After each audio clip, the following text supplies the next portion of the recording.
a section of politicians are now accusing ODM leader Raila Odinga of disrupting political parties. The politicians spoke to the media after a meeting held at the residence of embattled Ford Kenya party leader Moses Wetangula. Duncan Haimba with the details. A day after his party Secretary General Dr. Simiyu Eseli executed his ouster as Ford Kenya party leader, Moses Wetangula on Monday held a crisis meeting at his residence. A meeting that included ANC members led by Musalia Mudavadi as well as those in the Jubilee Party.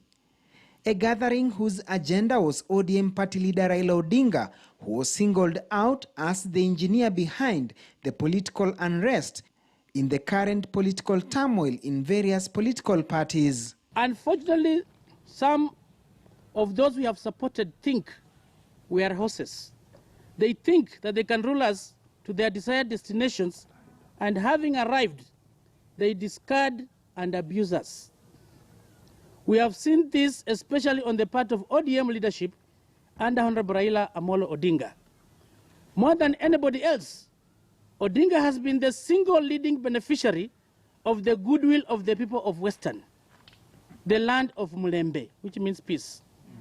We have repeatedly allowed him to be the compromised presidential candidate, even when we knew there were better candidates. We have treated him like the beloved brother we thought he was. But what has he done in turn? He has behaved like the rude guest who rattles the house and upsets his welcome.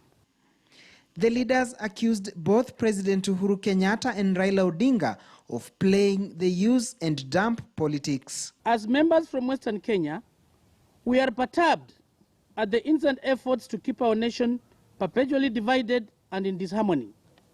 There are those who think we are ladders that they can use to climb to the top. These have formed themselves into an axis of evil, seeking to ruin our destiny as a people. When a friend wants to finish you, he will start by removing the children from your home. Then he will follow by your wife. And then he will end up finishing you because you will have nobody to defend you. We are seeing the political space being constricted, like a python that is constricting somebody to get the pressure out of that person and crack their ribs. We want to make it very clear that we must protect the very fundamental rights in our Constitution. As they declared an all-out war against ODM party, which they accused of being a polarizing unit. We shall not allow anybody to put political ventilators on us.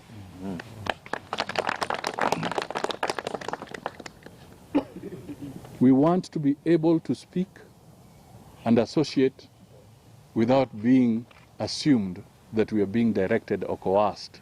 We want to be persuaded with logic. Unfortunately, we have seen people arrogating themselves powers and authority they don't have, of even wanting to give people measures as to how much oxygen they can inhale.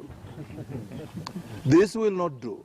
They also dismissed the Kajiado resolution by their colleagues last Friday with regard to Western Kenya community interests. Regardless of whatever position you have risen to, because of the goodwill of our people, we caution you not to presume that you can speak for us without our consent.